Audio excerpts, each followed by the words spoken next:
یہ پہلا اللہ رب العزت نے فضیلت دی ہے. کیوں دی ہے؟ کہ عورت کی نسبت مرد کو درجہ زیادہ دیا ہے. تو یہی بات یہاں بتا رہے ہیں بعضہم علی بعض، کہ بعض کو بعض کے اوپر فضیلت دے دی.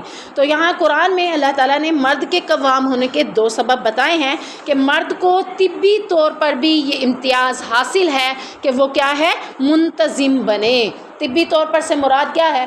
عورت نازک ہے اور مرد مضبوط طاقتور. طبی طور پر دیکھا جائے ڈاکٹر ایک مرد کے حوالے سے کیا کہتا ہے، اور دوسرے لفظوں میں طبی طور پر دیکھا جائے تو عورت 1 مہینے میں 6 دن نمازیں چھوڑ دیتی ہے، 7 دن نمازیں چھوڑ دیتی ہے، لیکن مرد طبی طور پر کوئی ناقص ہے اس کے اندر، کوئی نقص ہے اس کے اندر، کوئی بیماری ہے اس کے اندر، وہ پورا مہینہ کیا کرتا ہے، نماز پڑھتا ہے. تو اس صورت میں وہ اس کے لائق زیادہ ہے. ہم کہتے ہیں نا یہ بچی زیادہ اچھا پڑھتی ہے تو یہ پڑھائے، ایسے ہی ہوتا ہے نا. تو مرد طبی طور پر، طبی کہتے ہیں ڈاکٹری طور پر، طب کے لحاظ سے بھی منتظم بننے کا زیادہ حقدار ہے کیونکہ وہ کسی قسم کا مریض نہیں ہے. عورت کیا ہے، کبھی مینسز کی حالت میں مریض ہے، کبھی پریگننسی کی حالت میں مریض ہے، کبھی بیبی کو دودھ پلاتے ہوئے مریض ہے، یعنی وہ مختلف مراحل میں مریض رہتی ہے. لیکن مرد ہر صورت میں کیا ہوتا ہے، قوام ہوتا ہے، مضبوط ہوتا ہے، طبی طور پر منتظم بننے کے لائق بھی ہوتا ہے. دوسرا اللہ تعالیٰ نے کیا کہا، وَبِمَا أَنفَقُوا مِنْ أَمْوَالِهِمْ. دوسرا درجہ کیوں ہے کہ یہ گھر کے سارے اخراجات، مال کے معاملات کس کی ذمہ داری ہے، خاوند کی. عورت کے نان و نفقہ کی، گھر کے بچوں کے نان و نفقہ کی ذمہ داری کس کے اوپر ہے، مرد کے اوپر ہے. جب ہم نے غیر قوموں کی یا یہود و نصارہ کی قوموں کی طرح ہم نے بھی کہا کہ عورت کو بھی مرد کے شانہ بشانہ نکلنا چاہیے، گھر کے اخراجات ایک مرد کی کمائی سے پورے نہیں ہوتے، عورت کو بھی اپنا حصہ ڈالنا چاہیے. پھر وہ عورت حصہ ڈال کر اپنے آپ کو ہلکان کر کے اپنے آپ کو مرد جیسا بنانے کی کوشش کرتی ہے. نہ وہ مرد بن پاتی ہے، نہ وہ پھر عورت بن پاتی ہے، کیونکہ مرد کا ہے پورا گھر کو سنبھالنا، وہ پورا گھر بھی نہیں سنبھال سکتی، پورے گھر کے اخراجات بھی نہیں کر سکتی. اور عورت کا کام ہے بچوں کی تربیت کرنا، تو وہ بچوں کی تربیت بھی جاب کی وجہ سے نہیں کر پاتی.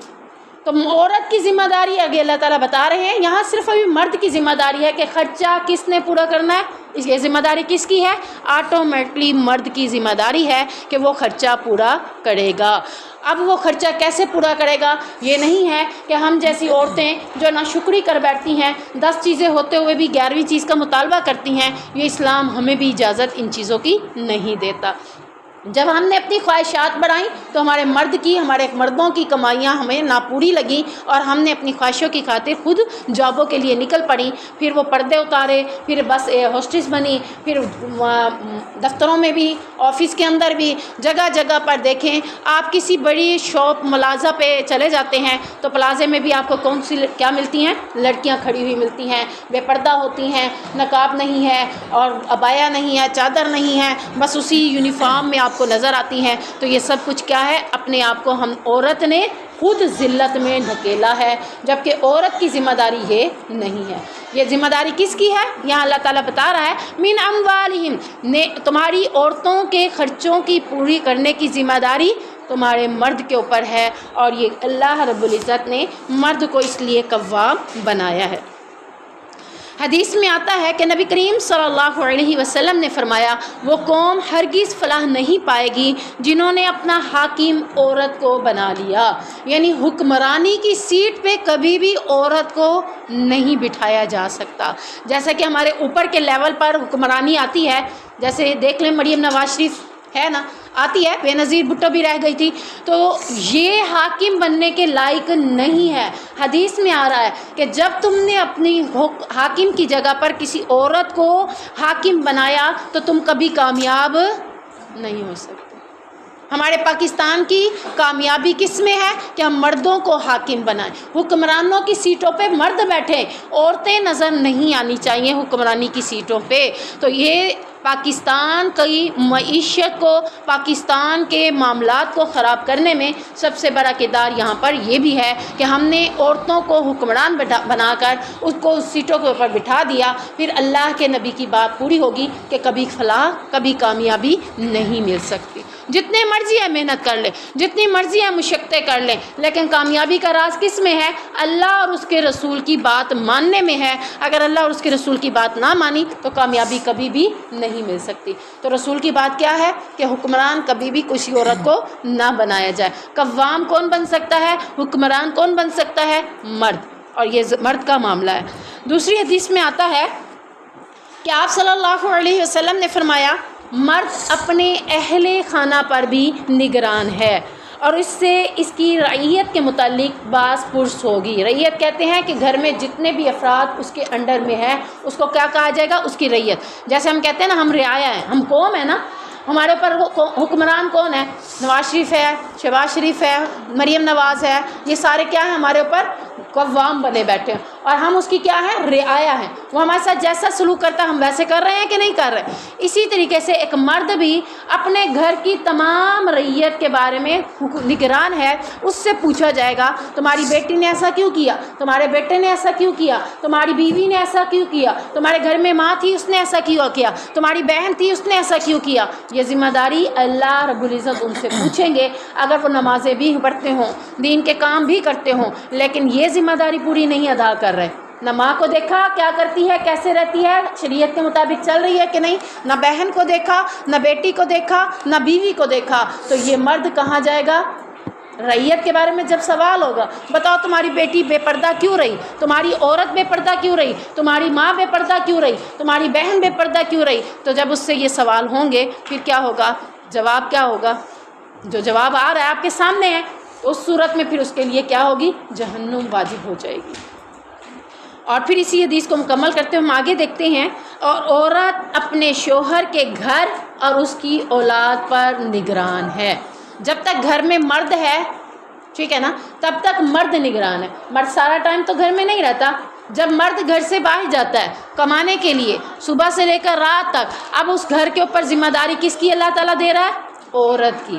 اب عورت اس کی بیوی ہے، ماں ہے، گھر میں جو سب سے بڑی عورت ہے وہ نگران ہے اپنے گھر کے اوپر۔ اب وہ گھر کس کا ہے؟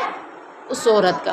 اب اس کی نگرانی کس نے کرنی ہے؟ عورت نے۔ وہ دیکھے گی میری بیٹی میرا بیٹا، میں نے ان کی تربیت کیسے کرنی ہے، یہ اب عورت کی ذمہ داری ہے۔ سو اس سے بھی ان کے متعلق باز پرس ہوگی۔ اگر ماں باپ خود نمازی ہیں، خود متقی ہیں اور اولاد متقی نہیں ہے، تو مشکات میں ایک حدیث آتی ہے جس کا مفہوم ہے کہ کل جب قیامت کے دن سب لوگوں کا حساب و کتاب ہو رہا ہوگا، ماں باپ جنتی نکل جائیں گے اور اولاد آ کر کہے گی اللہ پہلے ہمارا حساب بھی کر، اگر ہم جنتی ہیں تو اکٹھے جنت میں جاتے ہیں۔ اللہ رب العزت جب ان کا حساب کرے گا تو وہ جہنمی بنیں گے۔ اللہ سے کہیں گے اللہ یہ ہمارے اوپر حکمران تھے، یہی بات ہے نا یہاں پہ، یہ ہمارے اوپر حکمران تھے، نگران تھے، انہوں نے ہماری تربیت نہ کی۔ دیکھیں ایک ماں اپنے بچے کو ڈاکٹر بناتی ہے کہ نہیں بناتی؟ ماں ہی بناتی ہے نا، وکیل بناتی ہے، حافظ قرآن بناتی ہے، دنیا کے سارے امور کے معاملات اسے بناتی ہے۔ تو وہ ماں اپنی بیٹی کو یا بیٹے کو نمازی کیوں نہیں بنا سکتی؟ بنا سکتی ہے نا۔ جو وہ ڈاکٹر بن سکتا ہے، وکیل بن سکتا ہے، انجینئر بن سکتا ہے، جاب پہ جا سکتا ہے، یا دنیا کے معاملات کر سکتا ہے، بیٹی ہو یا بیٹا، تو دنیا میں ایک ماں اپنے اولاد کے اوپر اس قدر گرفت رکھتی ہے کہ وہ اپنے بچے کو نمازی بھی بنا سکتی ہے، لیکن شرط یہ ہے کہ تربیت شروع سے ہو۔ جب شروع سے تربیت ہوگی تب وہ انشاءاللہ وہ بھی نمازی بن جائے گا۔ تو یہاں یہ بات ہمیں سمجھ آتی ہے کہ ہماری اپنی نیکیاں ہمیں صرف جنت میں لے جانے کا باعث نہیں بنیں گی، جب تک ہماری اولاد کا معاملہ یا جو ہماری رعیت میں لوگ ہیں ان کے بارے میں جب ہم سے پوچھا جائے گا اور جب ہم ان کو جواب کلیئر دے پائیں گے تو جنت میں جا سکیں گے، نہ ہوا کلیئر جواب تو پھر ہمارا بھی ان کے ساتھ ٹھکانہ کیا ہوگا؟ جہنم۔ آگے دیکھتے ہیں فالصالحات قانتات حافظات للغیب بما حفظ اللہ۔ اب اللہ رب العزت فرما رہے ہیں پس نیک بخت عورتیں فرما بردار ہیں، غیر حاضری میں حفاظت کرنے والی ہیں۔ کس چیز کی حفاظت کرنے والی ہیں؟ اب اللہ تعالیٰ نے خاوند کے بعد بیوی کو جو درجہ دیا ہے، اب بیوی کیا ہے؟ اس گھر کے اوپر جب نگران ہے تو اللہ رب العزت فرما رہے ہیں کہ اب وہ عورت اپنے خاوند کی غیر موجودگی میں اپنی بھی حفاظت کرے گی اور اپنے گھر کی بھی۔ کیسے؟ کہ اللہ تعالیٰ فرما رہے ہیں کہ ان کی غیر حاضری میں اس کے مال کی بھی حفاظت کرے اور اس کی عزت۔ اس کی عزت کون ہے؟ ایک خاوند کی عزت کون ہے؟ یا ایک بیٹے کی عزت کون ہے؟ ماں ہے نا، عورت ہے نا۔ عورت اپنی عزت یعنی اپنے نفس کا بھی خیال کرے۔ حدیث میں آتا ہے آپ صلی اللہ علیہ وسلم سے سوال کیا گیا کہ بہترین بیوی کون سی ہے؟ آپ صلی اللہ علیہ وسلم نے فرمایا جب وہ آدمی اس کی طرف دیکھے، وہ آدمی سے مراد خاوند، جب وہ خاوند اس کی طرف دیکھے تو اسے خوش کر دے، اسے حکم دے تو اس کی اطاعت کرے، اپنے نفس اور اپنے مفس کے ساتھ ساتھ مال میں کوئی ایسا تصرف نہ کرے جو اس کے خاوند کو پسند نہ ہو۔ اس کا خاوند کہے بالفرض، یہ میں آپ کو اس حدیث کی ایکسپلین کرتے ہوئے بتا رہی ہوں ایگزامپل کے طور پر، کہ اس کا خاوند کہتا ہے مجھے تمہارا کزن کا تمہارے گھر میں علیحدگی میں بیٹھنا پسند نہیں ہے، اس کو کہو آئندہ میری موجودگی میں آئے، میری غیر موجودگی میں نہ آئے، تو آپ کیا کرنا ہے؟ خاوند کو یہ بات ناپسند ہے تو پھر آپ نے کیا کرنا ہے؟ اس کو منع کر دینا بغیر ناراضگی کے کہ میرے خاوند کو اچھا نہیں لگتا، آپ جب میرے خاوند موجود ہوں تب آیا کرو، ادروائز آپ نہ آیا کرو، کیونکہ جو اس کو ناپسند ہے وہ آپ نے بھی ناپسند کرنا ہے، کیونکہ آپ نے اس کی اطاعت کرنی ہے۔ تو اللہ رب العزت نے اس حدیث کے ساتھ نبی کریم صلی اللہ علیہ وسلم کا پیغام ہمیں پہنچایا کہ نبی کریم صلی اللہ علیہ وسلم نے فرمایا کہ جو آپ کے آدمی کو ناپسند ہو تو وہ آپ نہیں کریں گی۔ واللاتی تخافون نشوزہن فعظوہن واہجروہن فی المضاجع واضربوہن، اس لیے کہ اللہ تعالیٰ نے انہیں محفوظ رکھا، اور وہ عورتیں جن کی نافرمانی سے تم ڈرتے ہو۔ اب اللہ تعالیٰ نے اگلی آیت کے اگلے حصے میں فرمایا کہ جن کی نافرمانی سے تم ڈرتے ہو، یعنی عورت نے کیا کرنا ہے؟ خاوند کی اطاعت کرنی ہے۔ جس خاوند کو پتہ چلے کہ میری عورت میری اطاعت نہیں کرتی، نافرمانی کرتی ہے، تو تم نے یعنی اب مرد کو حکم ہو رہا ہے کہ اس نے کیا کرنا ہے؟ سب سے پہلا سٹیپ اس نے کیا کرنا ہے؟ فَعِظُوهُمْ، تو کیا کرنا ہے؟ اس کی نصیحت کرنا ہے۔ اسے کیسے نصیحت کرنی ہے؟ اسے بتانا ہے، کیا بتانا ہے اسے؟ کہ تم نے ایسے ایسے کیا ہے، مجھے یہ پسند نہیں ہے، نیکسٹ ایسا نہ ہو۔ پیار سے اچھے انداز میں اسے سمجھائے گا۔ اگر وہ نہیں سمجھتی تو پھر کیا کرے گا؟ دوسرا حکم اس کے لیے کیا ہے کہ وَاہْجُرُوهُنَّ فِي الْمَضَاجِعِ، تو پھر اس کو بستر کو اس سے اپنے سے الگ کر لو۔ یعنی جس طرح آپ دیکھتے ہیں ہمارے معاشرے میں جب شادی ہوتی ہے تو ایک ہی بیڈ ہوتا ہے، ایسے ہے نا، ڈبل بیڈ بلایا جاتا ہے۔ اب ڈبل بیڈ کے اوپر دونوں نے سونا ہوتا ہے، لیکن جب خاوند کی اطاعت نہیں ہو رہی، خاوند نے کہا فلاں مرد نہ آئے، فلاں کو میں پسند نہیں کرتا، تم فلاں مرد کے ساتھ اچھی نہیں لگتی، اب اس نے نصیحت بھی کی، اچھے انداز میں سمجھا بھی دیا، لیکن اس کے باوجود اس نے اچانک کبھی آیا تو دیکھا وہ پھر اسی مرد کے ساتھ بیٹھی ہوئی ہے، تو اب اس نے کیا کرنا ہے؟ دوسرا سٹیپ کیا اٹھانا ہے؟ اس کا بستر الگ کر دینا، اس کو اپنے ساتھ نہیں سلانا، اس کو اپنے ساتھ سلانے کی بجائے اس کا بستر الگ کرنا ہے۔ اور تیسرا حکم کیا ہوا؟ وَاضْرِبُوهُنْ، انہیں مارو۔ کس طرح کی مار مارو؟ اس کے حوالے سے آتا ہے حدیث کے اندر کہ اس انداز میں انہیں مارو کہ انہیں سخت چوٹ نہ لگے، ان کے چہرے پر کوئی نشان بھی نہ بنے، بلکہ فرمایا کہ آپ صلی اللہ علیہ وسلم نے فرمایا بیوی کے چہرے پر نہ مارو، اسے برا بھلا بھی نہ کہو، اسے چھوڑو نہیں، مگر صرف گھر میں۔ گھر میں سے مراد کیا ہے؟ گھر سے باہر نہیں چھوڑنا، یہ نہیں ہے چلی جا اپنی امی کے گھر۔ ہمارے ہاں معاشرے میں یہی ہوتا ہے، چھوٹی چھوٹی بات پہ خاوند بھی کہہ دیتا ہے مجھے تو اپنے گھر میں نظر نہ آئے، چلی جانا اپنی میکے، میں جب رات کو آؤں تو تم نظر نہ آؤ۔ اور بیوی اگر نہ بھی کہے خاوند تو بیوی کیا کرتے؟ لڑائی کی صورت میں چلو بوریا بستر سمیٹو اور کہاں چلو؟ اپنی امی کے گھر۔ نہیں، اللہ کے نبی کیا فرما رہے ہیں؟ مارو صحیح، لیکن ان کے چہروں پر نہ مارو، اور ان کے جسم پر اس طرح کی مار دو کہ کوئی نشان نہ بنے، کوئی سخت چوٹ نہ لگے انہیں، اس طرح سے مارو، یعنی زجرن تنبیہن انہیں مارو۔ یعنی بعض اوقات کہتے ہیں نا کہ زبان کی مار ہاتھ کی مار سے بہتر ہوتی ہے، سنا ہوا ہے آپ نے یہ لفظ؟ ہاتھ تو رک جاتا ہے، زبان کسی کی پکڑی جاتی ہے۔ بعض اوقات زبان سے ایسے الفاظ نکلتے ہیں کہ بندہ دل میں کئی دن تک درد محسوس کرتا ہے، تو زبان کی مار دے دیں اسے، یا پھر ہلکا پھلکا مارنا بھی ہے تو اس انداز میں مانے کہ جسم پر کوئی چوٹ نہ آئے، لیکن اس کے ساتھ کیا کرنا ہے؟ اس سے چھوڑنا نہیں ہے۔ کیا کرنا؟ چھوڑے گا تو پھر تو وہ اور بھی بڑھ جائے گی، ہو جائے گا کہ نہیں ہوگا؟ دوسری جگہ جا کے تو اس نے اور بھی زیادہ اس کے ساتھ گلچھرے اڑانے ہیں، تو اس کو اپنے گھر میں ہی علیحدہ کر لے، بھئی ٹھیک ہے اب تم یہاں علیحدہ رہو۔ کیوں رہو؟ کیونکہ اللہ رب العزت نے ابھی اس کے لیے یہی حکم دیا ہے۔ یہ سٹیپ کتنے ہیں؟ 3 سٹیپ ہیں جو خاوند نے اٹھانے ہیں۔ کس صورت میں اٹھانے ہیں؟ جب وہ اپنے بستر پر کسی غیر محرم کو اس کہ اپنی بیوی کے ساتھ دیکھتا ہے اور اسے پسند نہیں آتا تو اس صورت میں یہ 3 سٹیپ اٹھائے گا. پہلا نصیحت کا، دوسرا بستر الگ کرنے کا، تیسرا ہلکی پھلکی مار. فَإِنْ أَطَعْنَكُمْ فَلَا تَبْغُوا عَلَيْهِنَّ سَبِيلًا، پھر اگر وہ تمہاری فرما برداری کریں تو ان پر زیادتی کا کوئی راستہ تلاش نہ کرو. یعنی جب وہ کہہ دے کہ اب آئندہ میں ایسا نہیں کروں گی تو پھر آپ بھی یہ ساری باتیں بھلا دو، پھر اس کے ساتھ کوئی زیادتی نہ کرو، اٹھتے بیٹھتے چلتے پھرتے اسے کوئی تانا نہ دو کہ وہ دوبارہ ان غلط راستوں میں چل پڑے. ہمارے ہاں کوئی اگر نیکی کی طرف آتا ہے اسے بار بار تانا دیتا ہے، ہائے بھائی دیکھو 900 چوہے کھا کے بلی حاجی کو چلی. وہ ایسی ایسی باتیں اسے کہتے ہیں، پہلے یہ پردہ نہیں کرتی تھی، ساروں نے دیکھا بھی یہ پردہ کرتی ہے. ایسی ایسی باتیں کرتے ہیں کہ وہ بعض اوقات ان باتوں کی وجہ سے اس نیکی سے دور ہو جاتے ہیں، دوبارہ وہی کام کرنا شروع کر دیتے ہیں. تو اللہ تعالیٰ نے کہا پھر اب تم نے زیادتی نہیں کرنی، یہ بات یہیں پر ختم کر دینی ہے. جب اس نے اپنی اصلاح کر لی ہے تو آئندہ تم نے بھی انہیں کوئی بات اس طرح کی نہیں کرنی جو ان کے لیے زیادتی کا باعث بنے. ان اللہ کان علیٰ کبیرا، بے شک اللہ تعالیٰ ہمیشہ سے بہت بلند ہے اور بہت بڑا ہے. عورت کے حوالے سے تھوڑے سا ہم دیکھتے ہیں کہ اطاعت کیوں کرنی ہے اس نے خاوند کی. آپ صلی اللہ علیہ وسلم نے فرمایا اگر میں کسی کو حکم دیتا کہ وہ کسی دوسرے کو سجدہ کرے تو میں عورت کو حکم دیتا کہ وہ اپنے شوہر کو سجدہ کرے.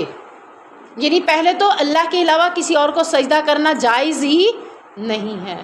درباروں پہ پیروں فقیروں کے پاس، اولیاء اللہ کے پاس، باجی کے پاس، کسی بھی باجی یعنی اولیاء اللہ والی بن کے بیٹھ جاتی ہے، اس کے پاس جا کر جھک جانا، سجدے کی حالت میں گر پڑنا، اس کے قدموں میں جا کر سر نیچے زمین پہ ٹیک دینا، یہ کیا ہے؟ اللہ کو پسند نہیں ہے. یہ سجدہ، یہ سر ٹیکنا کس کے لیے ہے؟ صرف اللہ کے لیے. اللہ کے نبی فرما رہے ہیں اگر کسی کے لیے ہوتا تو میں عورت کو حکم دیتا کہ وہ اپنے خاوند کو سجدہ کرے. اس حدیث سے مطلب کیا نکلتا ہے کہ وہ اپنے خاوند کی اس قدر اطاعت کرے کہ اللہ اور اس کے رسول کے بعد اس کے لیے فرض ہے کہ وہ اپنے خاوند کی اطاعت کرے. لیکن ہاں اگر وہ غلط بات کا حکم دیتا ہے یہ نہیں ماننی. اس نے کہا جاؤ آئی برو بنا کے آؤ، اب یہ نہیں مانی جائے گی اس کی بات. یہ تو حرام ہے نا، حدیث میں منع ہے، حرام ہے. حرام کام کی اگر وہ تمہیں کہتا ہے کہ یہ کرو تو آپ نے وہ حرام کام نہیں کرنا.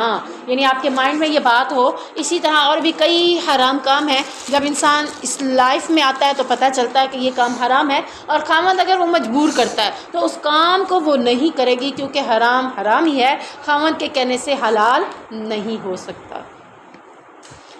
آپ صلی اللہ علیہ وسلم نے فرمایا عورتوں کے بارے میں اللہ سے ڈرتے رہو، اس لیے کہ تم نے ان کو اللہ کی امان سے حاصل کیا. یعنی نکاح کے الفاظ کیا ہوتے ہیں؟ اللہ کی امان سے حاصل کرنا، اور اللہ کے کلمے کے ساتھ ان کو اپنے لیے حلال کیا ہے. ان پر تمہارا یہ حق ہے کہ وہ تمہارے بستروں پر یعنی تمہارے گھروں میں، بستروں سے مراد صرف بیڈ کے اوپر ہی نہیں ہے، بستروں سے مراد تمہارے گھروں کے اندر بھی کسی ایسے آدمی کو نہ آنے دیں جسے تم ناپسند کرتے ہو.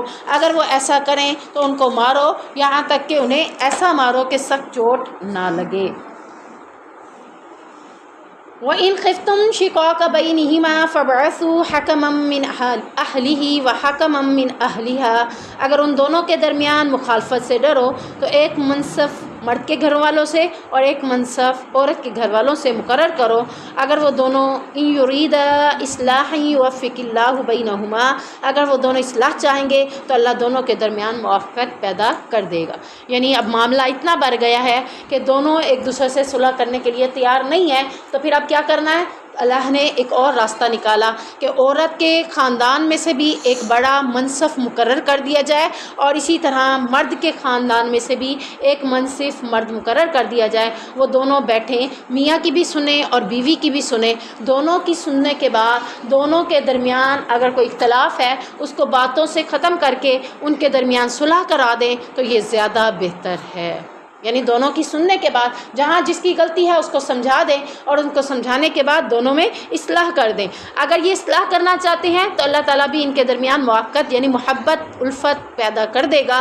اگر یہ دونوں اصلاح نہیں کرنا چاہتے، اپنے آپ کو دوبارہ نہیں ایک دوسرے کے ساتھ جوڑنا چاہتے، یعنی میاں بیوی کی صورت میں وہ چاہتے ہیں کہ اب ہمارے میں علیحدگی ہو جائے، تو پھر منصف مرد اور منصف عورت میں سے منصف مرد اور مرد میں سے منصف مرد ان دونوں کے درمیان علیحدگی کروا دیں. چاہتے. یعنی جب اصلاح کی کوشش بھی کی ہے، جب صلح کروانے کی کوشش کرنے کے باوجود وہ دونوں صلح نہیں کرنا چاہتے، پھر کیا کر دیا جائے؟ دونوں میں علیحدگی کر دیا جائے. ان اللہ کان علیما خبیرا، بے شک اللہ تعالیٰ جاننے والا بھی ہے اور خبردار بھی ہے. وَاعْبُدُوا اللَّهَ وَلَا تُشْرِكُوا بِهِ شَيْئًا وَبِالْوَالِدَيْنِ إِحْسَانًا وَبِذِي الْقُرْبَى وَالْيَتَامَى وَالْمَسَاكِينِ، اور اللہ کی عبادت کرو، اس کے ساتھ کسی کو شریک نہ ٹھہراؤ. کیوں؟ کیونکہ اللہ ہی اکیلا معبود ہے، وحدہ لا شریک ہے، اس کے ساتھ کسی اور کی عبادت لائق ہی نہیں ہے. کہ اللہ کا حکم ہو اور ساتھ میں کسی اور کا حکم ہو تو کس کا حکم ماننا چاہیے؟ اللہ کا. اب اللہ کا حکم ہے ایک طرف تو اور دوسری طرف میری امی کچھ کہہ رہی ہیں تو میں کس کی مانوں گی؟ اللہ کی. ایک طرف اللہ کا حکم ہے، دوسری طرف خاوند کا ہے، تو تب بھی کس کی مانوں گی؟ اللہ کی. اب ایک طرف اللہ کا حکم ہے، دوسری طرف میری خواہش ہے، تب کس کی مانوں گی؟ اللہ کرے ایسا ہو جائے، اللہ کرے ایسا ہی ہو جائے نا. کرنا تو ایسا ہی چاہیے نا. اپنی خواہش اگر غلط ہے تو اس کو ترک کرنا ہے، اللہ کی ماننی ہے. اللہ میں ایسا بنا دے. کیوں؟ تاکہ اللہ سے جنت حاصل کر سکیں. جنت حاصل کرنے کا یہی طریقہ ہے. اگر آج دنیا میں ایک بندہ 60 سالہ زندگی بھی گزار کر جب اللہ کے پاس جائے گا کہ میں کہے گا ایک دن یا 1 گھنٹہ یا آدھا دن گزار کر آیا ہوں، تو کیا ہم 1 گھنٹہ 1 دن آدھا دن اللہ کی اطاعت میں نہیں گزار سکتے؟ دیکھا جائے تو ہماری یہ زندگی بڑی قلیل سی ہے، جو ہمیں لگتا ہے 60 سال کیسے جئیں گے. تو یہ قلیل سی زندگی ہے، اور یہ بھی نہیں پتہ کہ ہم نے 60 سال تک جینا بھی ہے کہ نہیں ہے. آج ہیں تو کل نہیں ہے کوئی پتہ ہے، آج ہیں تو رات تک نہیں ہے کوئی پتہ نہیں ہے. باری آ رہی ہے جا رہے ہیں. تو اللہ کہہ رہا ہے یہ قلیل سی زندگی تم نے کیا کرنا ہے؟ اللہ کے ساتھ کسی کو بھی اللہ کا درجہ نہیں دینا، اللہ والا مقام کسی اور کو نہیں دینا، اللہ کے ساتھ کسی کو شریک نہیں ٹھہرانا. دوسرا حکم، جہاں بھی اللہ تعالیٰ نے اپنی عبادت کا حکم دیا ہے، اللہ نے اپنی عبادت کے ساتھ کسی کو شریک کرنے کا حکم نہیں دیا، وہیں اللہ تعالیٰ نے دوسرا حکم کثرت کے ساتھ یہی دیا، وَبِالْوَالِدَيْنِ إِحْسَانًا، کہ والدین کے ساتھ کیا کرنا ہے؟ احسان کرنا ہے. اب اللہ رب العزت کی عبادت کے حوالے سے حدیث میں آتا ہے کہ نبی کریم صلی اللہ علیہ وسلم نے سیدنا معاذ بن جبل سے فرمایا، کیا تم جانتے ہو کہ اللہ کا بندوں پر حق کیا ہے؟ انہوں نے عرض کی اللہ اور اس کا رسول زیادہ بہتر جانتے ہیں. آپ صلی اللہ علیہ وسلم نے فرمایا کہ وہ اس کی عبادت کریں، اس کے ساتھ کسی کو شریک نہ ٹھہرائیں. یہ اللہ کا حق ہے. جیسے ہم کہتے ہیں نا فلاں کا حق ہے، اس کا حق پورا کرنا چاہیے. تو اللہ کا حق کیا ہے؟ کہ اللہ کے ساتھ کسی کو شریک نہیں ٹھہرانا چاہیے. پھر آپ صلی اللہ علیہ وسلم نے فرمایا، کیا تم جانتے ہو کہ جب بندے ایسا کریں گے کہ اللہ کے ساتھ کسی کو شریک نہیں ٹھہرائیں گے تو پھر بندوں کا اللہ تعالیٰ پر کیا حق ہے؟ یعنی اب اللہ کیا حق ہے؟ جب ہم اپنے حقوق ادا کر لیتے ہیں تو ہمیں بھی تو یہ ہوتا ہے کہ اگلا بھی ہمارے حقوق پورے کرے. بیوی حقوق پورا کر رہی ہے تو بیوی کہتی ہے مرد کو بھی کوئی بتائے کہ اس کے حقوق کیا ہیں. تو اللہ جب اللہ کا ہم حق ادا کر دیں گے پھر اللہ کا حق ہمارے لیے کیا ہے؟ انہوں نے عرض کی اللہ اور اس کا رسول بہتر جانتے ہیں. تو آپ صلی اللہ علیہ وسلم نے فرمایا اللہ کا حق یہ ہے کہ پھر وہ انہیں عذاب نہ دے، یعنی کوئی عذاب انہیں نہ دے. کب نہ دے؟ جب ہم اللہ کے ساتھ کسی کو شریک نہیں ٹھہرائیں گے. اب دیکھ لیں والدین کے ساتھ احسان کیا ہے. ہم نے انشاءاللہ 15 سپارہ جب پڑھیں گے اس میں ہے کہ اف تک نہیں کہنا، انہیں جھڑکنا بھی نہیں ہے، انہیں ڈانٹنا بھی نہیں ہے. لیکن آج میں معاشرے میں جب نظر دوڑاتی ہوں تو مجھے ایسے لگتا ہے کہ بیٹی ماں ہے اور ماں بیٹی ماں کے ساتھ کتنا اونچا لہجہ کے ساتھ بات کر رہی ہے، کس طرح سے گفتگو کر رہی ہوتی ہیں. ابھی آپ کو بس پتہ نہیں ہے، چپ کر جائیں آپ. یہ بات اف ہی ہے. انہیں ڈانٹ رہے ہیں، انہیں جھڑک رہے ہیں کہ آپ کو کیا پتہ؟ امی کو نہیں پتہ تو کس کو پتہ ہے؟ ہمارے بارے میں زیادہ بہتر کون جانتا ہے؟ ہم سے زیادہ امی بہتر جانتی ہے. تو لیکن ہم سمجھتے ہیں کہ ہم اپنے بارے میں زیادہ بہتر جانتے ہیں. تو اللہ تعالیٰ نے والدین کے ساتھ ہمیشہ کیا حکم دیا ہے؟ احسان کا حکم دیا ہے، حسن سلوک کا حکم دیا ہے کہ ان کے ساتھ اچھے طریقے سے پیش آؤ. وَبِذِي الْقُرْبَى، اور رشتہ داروں کے ساتھ. رشتہ داروں کا حق کیا ہے؟ رشتہ داروں کے حوالے سے حدیث میں آتا ہے کہ آپ صلی اللہ علیہ وسلم نے فرمایا مسکین پر صدقہ صرف صدقہ ہے. مسکین پر جب کوئی خرچ کرتا ہے تو وہ کیا ہے؟ صرف صدقہ ہے. جبکہ رشتہ دار پر صدقہ بھی ہے اور صلہ رحمی بھی ہے. صلہ رحمی کیا ہے؟ اچھے انداز میں ان کے ساتھ پیش آنا. یعنی جب آپ نے اپنے رشتہ دار کو صدقہ دیا ہے، کوئی مال دیا ہے، کوئی تحفہ دیا ہے، تو صرف صدقہ کا اجر نہیں ملے گا بلکہ صلہ رحمی ڈبل اجر مل جائے گا. پہلے اگر آپ عام روٹین میں کسی مسکین کو صدقہ دیں گے تو ایک فائدہ ہو رہا ہے، کیا؟ صرف صدقے کا. لیکن اگر آپ نے رشتہ دار پر صدقہ کیا ہے تو صدقے کا اجر بھی ہے اور صلہ رحمی کا اجر بھی مل گیا، ڈبل اجر مل گیا۔ تو یہ ہو گیا رشتہ داروں کے ساتھ حسن سلوک۔ اس کے بعد یعنی یہ اسٹیپ وائز اللہ بتا رہا ہے کس کے ساتھ کیسے پیش آنا ہے۔ سب سے پہلے والدین کے ساتھ حسن سلوک سے پیش آنا ہے، پھر اس کے بعد رشتہ داروں سے حسن سلوک سے پیش آنا ہے، تیسرا والیتاما اور یتیموں کے ساتھ۔ اسی صورت کے شروع میں بھی ہم نے پڑھا تھا نا یتیموں کے سارے حقوق، یتیموں کے بارے میں آپ صلی اللہ علیہ وسلم نے کیا فرمایا؟ میں اور یتیم کی کفالت کرنے والا جنت میں اس طرح ہوں گے۔ آپ نے 2 انگلیوں یعنی انگشت شہادت اور درمیان والی انگلی کو ملا کر بتایا کہ میں اور وہ ایسے قریب قریب جنت میں ہوں گے۔ جنت میں انبیاء کا مقام بلند ہوگا کہ نہیں ہوگا؟ ہوگا نا۔ لیکن جس نے یتیم کی کفالت کی، یتیم کے ساتھ حسن سلوک سے پیش آیا، وہ جنت میں نبی کے ساتھ اس کا گھر ہوگا۔ جیسے یہ دونوں انگلیاں ساتھ ہیں، اس کے بیچ میں کچھ ہے؟ اللہ کے نبی اور اس کے گھر کے بیچ میں کچھ نہیں ہوگا، وہ بھی قریب قریب ہی ہوں گے۔ تو یہ نیکی یعنی اگر میں چاہتی ہوں کہ میرا گھر نبی کے گھر کے پاس ہو تو انشاءاللہ یہ نیکی کر لوں کہ یتیموں کو کبھی ڈانٹنا نہیں ہے، جھڑکنا نہیں ہے، یعنی کہ اس کے کون سے ماں باپ ہیں، اس کو جو مرضی ہے کچھ کہہ دو، نہیں، اس کے ساتھ حسن سلوک سے پیش آنا ہے۔ والمساکین اور مسکین کے ساتھ۔ سب سے پہلے تو ہم دیکھتے ہیں کہ مسکین ہوتا کون ہے۔ حدیث میں آتا ہے آپ صلی اللہ علیہ وسلم نے فرمایا مسکین وہ نہیں ہے جو لوگوں کے ہاتھ چکر کاٹتا رہتا ہے، اسے 1-2 لقمے یا 1-2 کھجوریں مل جائیں تو وہ واپس چلا جاتا ہے، بلکہ مسکین تو وہ ہے جو اتنا مال نہیں پاتا جو اس سے مستغنی کر دے، یعنی مستغنی سے مراد کفایت، کہ اس کے گھر میں کھانے کے لیے اتنا مال نہیں ہے کہ وہ اس کے گھر کی معاملات کو پورا کر سکے، تو اور نہ کسی کو اس کا حال معلوم ہوتا ہے کہ کوئی اسے صدقہ دے، اور نہ وہ کھڑے ہو کر لوگوں سے سوال کرتا ہے۔ اب ڈھونڈنا کس نے؟ ایسے مسکین کو ڈھونڈنا کس نے؟ وہ خود تو نہیں آ رہا نا سامنے، یہی ہے نا جس میں وہ خود سامنے نہیں آئے گا، اور نہ کسی کو اپنے حال سے بتائے گا کہ میرے حال کیا ہیں۔ آپ اور میں جب کسی گھر میں جائیں گے یا کسی عورت کے ساتھ بیٹھیں گے یا کسی بچی کے ساتھ بیٹھیں گے، اس کی وضع قطع ہمیں بتا دے گی کہ نہیں بتا دے گی؟ وہ اپنے منہ سے نہیں کہہ رہی ہوگی، اس کا چہرہ بتا رہا ہوگا کہ اس نے کئی دنوں سے لگتا ہے کھانا بھی جیسے پیٹ بھر کے نہ کھایا ہو، لگ رہا ہوگا نا اس کی شکل سے، اس کے لباس سے پتہ چل رہا ہوگا کہ اس کی وضع قطع بتا رہی ہوگی نا، اس کا انداز بتا رہا ہوگا کہ یہ کیا ہے، مسکین۔ ایسے لوگوں کو ڈھونڈ کر ہم نے خود ان کے اوپر صدقہ کرنا ہے۔ یہ مسکین وہ ہے جو لوگوں سے خود سوال نہیں کرتا۔ سوال کرنے والا کون ہے؟ فقیر۔ جو سوال نہیں کرتا وہ مسکین ہے۔ اب ہمیں مسکین کے ساتھ شفقت کے ساتھ پیش کرنے کا حکم ہے کہ مسکین کے ساتھ شفقت سے پیش ہو۔ ایسا مسکین کو ڈھونڈنا کس نے؟ ہم نے خود۔ ہمارے رشتہ داروں میں، ہمارے نیبرز میں ہمیں موجود ایسے لوگ نظر آ جائیں گے کہ نہیں آ جائیں گے؟ رشتہ داروں میں بھی پتہ چل جاتا ہے، فلاں کے گھر میں پورا نہیں پڑتا خرچہ، تو ہمیں سمجھ آ جاتی ہے، ہم ان کے ساتھ اچھا سلوک کر سکتے ہیں۔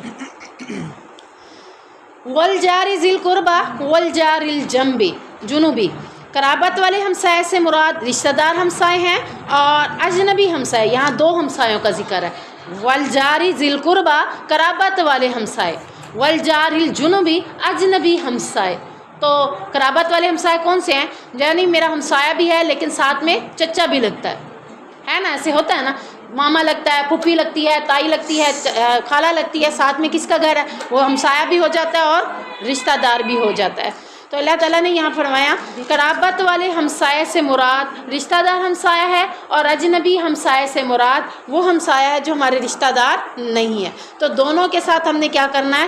شفقت کے ساتھ پیش آنا ہے۔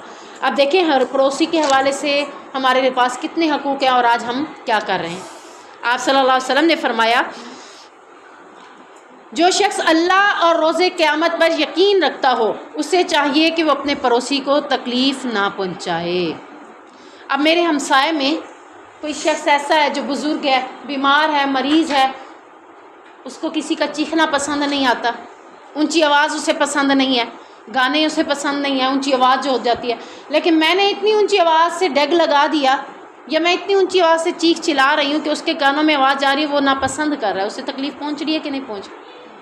یہ ہو سکتا ہے کہ ایک گھر میں ڈرامہ چل رہا ہے، فلم چل رہی ہے اونچی آواز میں، اور دوسرے گھر میں کوئی اسی ٹائم نماز پڑھ رہا ہے، تکلیف پہنچ رہی ہے کہ نہیں پہنچ رہی؟ اس سے کیا پتہ چلتا ہے کہ اپنے ہمسائے کو تکلیف نہیں پہنچانی۔ یا میرے گھر میں شادی ہے اور میں نے اتنا ڈھول ڈھمکا یا اتنا اونچے اونچے گانے یا ٹبے یا کچھ بھی گھر میں شور شرابہ کیا ہوا ہے، 4 ہمسائے میرے شور شرابے سے سو نہیں پا رہے، کیا ہو رہا ہے انہیں؟ تکلیف ہو رہی ہے نا. اگر میرے کسی اور کے گھر میں ایسا تو میں سو نہیں پا رہی تو مجھے کیسے فیل ہوتا ہے. پھر اپنا اندازہ کر. پتہ نہیں ان کی شادی کب ختم ہوگی اور اپنے گھر جب ایسا فنکشن ہو ختم ہی نہ ہو. ایسے ہے نا, ہم دوسروں کے بارے میں کچھ سوچتے ہیں اور اپنے بارے میں کچھ اور سوچتے ہیں. بہترین انسان وہ ہے جو اپنے بارے میں بھی وہی سوچے, دوسروں کے بارے میں بھی وہی سوچے. تو پڑوسی کو تکلیف نہیں پہنچانی. تو یہ کون ہے؟ وہ شخص ہے جو اللہ اور رسول روز قیامت پر یقین رکھتا ہے. دوسری حدیث میں فرمایا, جبرائیل مجھے ہمیشہ پڑوسی کے متعلق وصیت کرتے رہے, یہاں تک کہ مجھے گمان ہونے لگا کہ وہ پڑوسی کو وارث بھی قرار دے دیں گے. یعنی اتنی پڑوسی کے ساتھ شفقت کا حکم دیتے تھے کہ مجھے ایسے لگا کہ جب وراثت تقسیم ہوگی شاید ان کا بھی حصہ بنے گا, لیکن بنا نہیں تھا. ایک اور میں آتا ہے کہ اللہ کی قسم وہ شخص مومن نہیں ہو سکتا.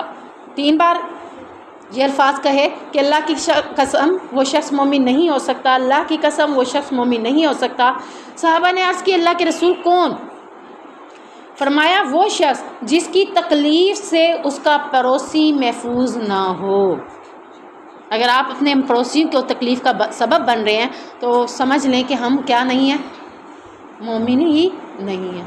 تو کسی بھی موقع پر خوشی ہے, غمی ہے, تکلیف کسی کو نہیں پہنچانی. اپنے ہمسایوں کا خیال رکھنا ہے. چلیں آپ خود جو بھی دیکھنا چاہ رہے ہیں, گناہ کرنا چاہ رہے ہیں, اپنے تک رکھیں, کسی اور کو تکلیف نہ پہنچائیں.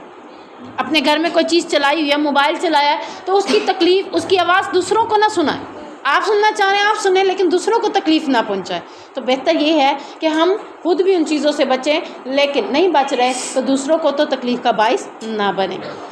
آپ صلی اللہ علیہ وسلم نے فرمایا, اے ابو ذر, جب تم سالن پکاؤ تو اس میں شوربہ زیادہ کر لیا کرو اور اپنے پڑوسیوں کا بھی خیال رکھا کرو, یعنی انہیں بھی وہ سالن بھیج دیا کرو. یہ ہیں پڑوسیوں کے حقوق جو اللہ رب العزت نے ہمارے لیے کہا ہے کہ ان کے ساتھ کس قدر حسن سلوک سے پیش آنا ہے. آج اگر کوئی پڑوسی کوئی چیز مانگنے آتا ہے, ہمارا رویہ کیا ہوتا ہے؟ یہ ہر وقت مانگنے آ جاتے ہیں. اگر آپ کو اللہ نے دے رکھا ہے تو ایسا کوئی مسئلہ نہیں ہے. سورۃ معاون ہے نا, پڑھی ہوئی ہے نا, ارائیت الذی یکذب بالدین, اس میں بھی ہے کہ یہ ایسے لوگ ہیں کہ جو برتنے والی چیزیں بھی لوگوں کو نہیں دیتے. ایسا نہیں بننا. اگر آپ کے گھر میں کوئی چیز موجود ہے تو آپ نے اسے دوسروں کو دینی ہے. یہ نہیں کہنا کہ ہاں ہم کیوں دیں, ہم نہیں دیتے. نہیں, ایسا نہیں کرنا, بلکہ اپنے پڑوسیوں کے ساتھ شفقت ساتھ پیش آتے ہوئے انہیں ہر چیز دے. میں نے ایک فیچر پڑھا تھا, اس میں تھا کہ ایک شخص نے اپنے گھر میں ایک چھوٹی سی, یعنی ضرورت کے تحت اس نے, جیسے آپ کے سامنے کب کی یہ کھڑا نا بورڈ, الماری کھڑی ہے, تو یہ الماری اس نے اسی طرح سے بنوا لی. اس میں اس نے چھوٹے چھوٹے اوزار, چھوٹے چھوٹے برتن, چھوٹی چھوٹی چیزیں جو لوگوں کو ضرورت پڑتی ہے ایک دوسرے سے مانگنے کی, اس نے اس طرح کی اس کو بنا لی. اور پھر اس کے اوپر لاک لگا دی, اس میں ایک ڈائری رکھ دی کہ کون چیز لے جاتا ہے اس کو دے دی, اس کا نام لکھ دیا. پھر اسے کہنا کیا اس نے کہ واپس ضرور کر کے جانا, تاکہ دوسرا جب مانگنے آئے میرے پاس یہ چیز موجود ہو.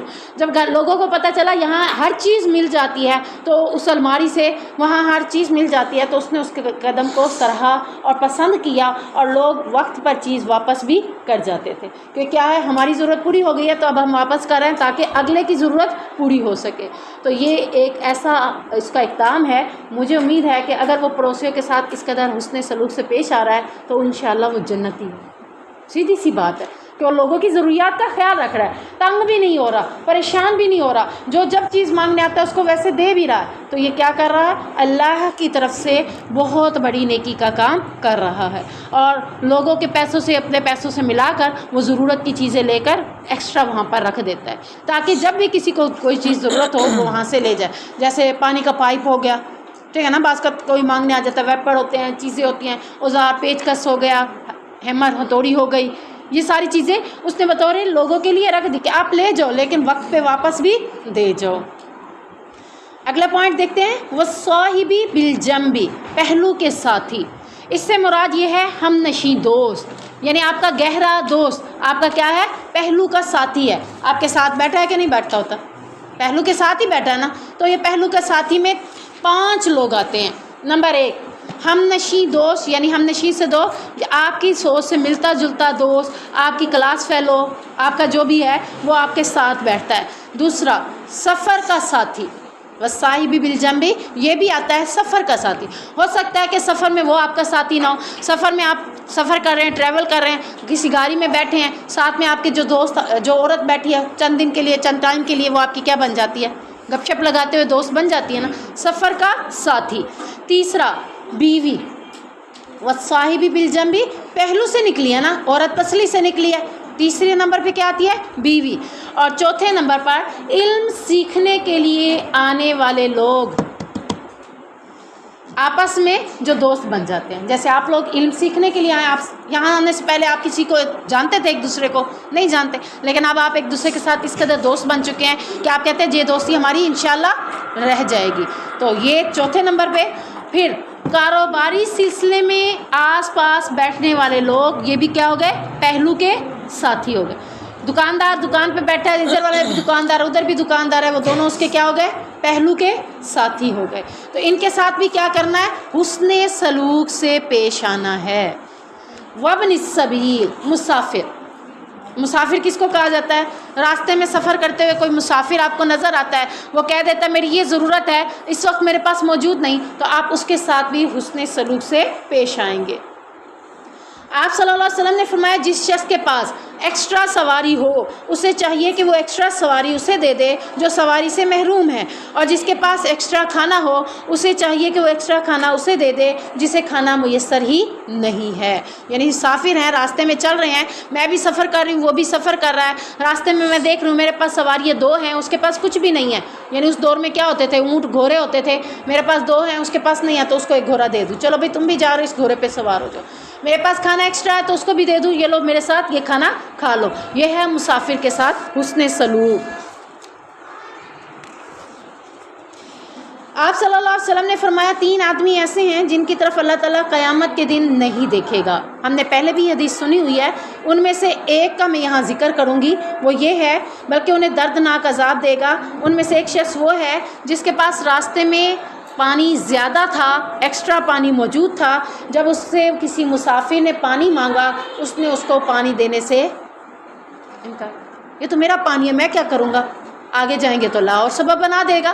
لیکن ابھی کسی مسافر کو پانی کی ضرورت ہے اور میں کہوں یہ میرا پانی ہے، چلے ہم مسافر نہیں ہیں، دور دراز نہیں جاتے، پکنک پوائنٹوں پہ جاتے ہیں، پکنک پوائنٹوں پہ کولر ساتھ ہوتا ہے، اچانک کوئی آتا ہے آ کے کہتا ہے بھی ہمارے پاس پانی نہیں ہے، آپ ہمیں پانی پلا دیں، اپنا کولر لے کے آنا تھا، اپنا پانی لے کے آنا تھا، اب ہمارے کولر پہ نظر رکھی ہوئی ہے، کچھ دے دیتے ہیں اور کچھ نہیں دیتے، اور جو نہیں دیتے ان کے بارے میں کیا وعید ہے کہ اللہ انہیں دردناک عذاب دے گا اور ان کی طرف دیکھے گا بھی نہیں۔ تو ایسا کام نہ کریں، جس کو بھی پانی کی ضرورت ہے اسے فوراً پانی دے۔ آپ دیکھیں کہ پانی پیاسا ہو، پانی کی کتنی ضرورت ہوتی ہے، ظاہری بات ہے اگر وہ پانی مانگنے آیا ہے تو ظاہری بات ہے وہ پیاسا ہے تو آپ سے پانی مانگ رہا ہے، اس کو ضرورت ہوئی ہے تو پانی دینے سے انکار نہیں کرنا۔ اگلا پوائنٹ ہے وَمَا مَلَكَتْ أَيْمَانُكُمْ، تمہارے غلام اور تمہاری لونڈیاں جس کے ساتھ یعنی جو گھر میں ہوتے ہیں، سرونٹ، ملازم، کام کرنے والی، صفائی کرنے والی، اس کے ساتھ بھی شفقت سے پیش آنا ہے۔ اگر وہ کھانا بناتی ہے کچن میں آپ کے گھر میں، یعنی کچھ لوگوں کے گھروں میں تو وہ کھانے بھی تیار کرتی ہیں، کھانا تیار کر کے وہ آپ کے پاس لے آتی ہے، آپ نے کھانا نہیں تیار کیا، آپ کے لیے کیا حکم ہے؟ اس کے ساتھ حسن سلوک کیا کرو، بیٹھو تم بھی میرے ساتھ 2-3 لقمے کھا لو، تم بھی میرے ساتھ بیٹھ کے کھا لو، اس سے کیا ہوگا؟ محبت بڑھ جائے گی، وہ آپ کے لیے نیکسٹ محبت سے کام کرے گا۔ آپ نے کہنا نہیں تم تو ملازم ہو، تم میرے ساتھ بیٹھ کے کھانا کیوں کھاؤ، نہیں تم جاؤ اندر جو تمہارے برتن ہیں الگ سے انہی برتنوں میں کھانا کھاؤ، ایسا نہ کریں، بلکہ ان کے ساتھ کیا کریں؟ حسن سلوک سے پیش آئیں۔ ان اللہ لا یحب من کان مختالا فخورا، اللہ تعالیٰ ان لوگوں کے بارے میں کہتا ہے بے شک اللہ تعالیٰ نہیں دوست رکھتا، کس کو دوست نہیں رکھتا؟ جو اکرنے والا اور شیخی مارنے والا ہو، یعنی تکبر کرنے والا۔ اللہ تکبر کرنے والے کو پسند نہیں کرتا، جو اپنے ملازم کو اپنے ساتھ کھانا بٹھا کر نہیں کھلائے گا وہ کیا ہے؟ تکبر کرنے والا ہے۔ ایسے بڑے بڑے گھروں میں ہوٹلنگ کے لیے لوگ جاتے ہیں، اپنی ملازمہ کو ساتھ لے جاتے ہیں کہ چلو ہماری بچوں کا خیال رکھے گی، پھر وہاں جا کے وہ کھانا کھا رہے ہوتے ہیں اور ملازمہ کو کیا کرتے ہیں؟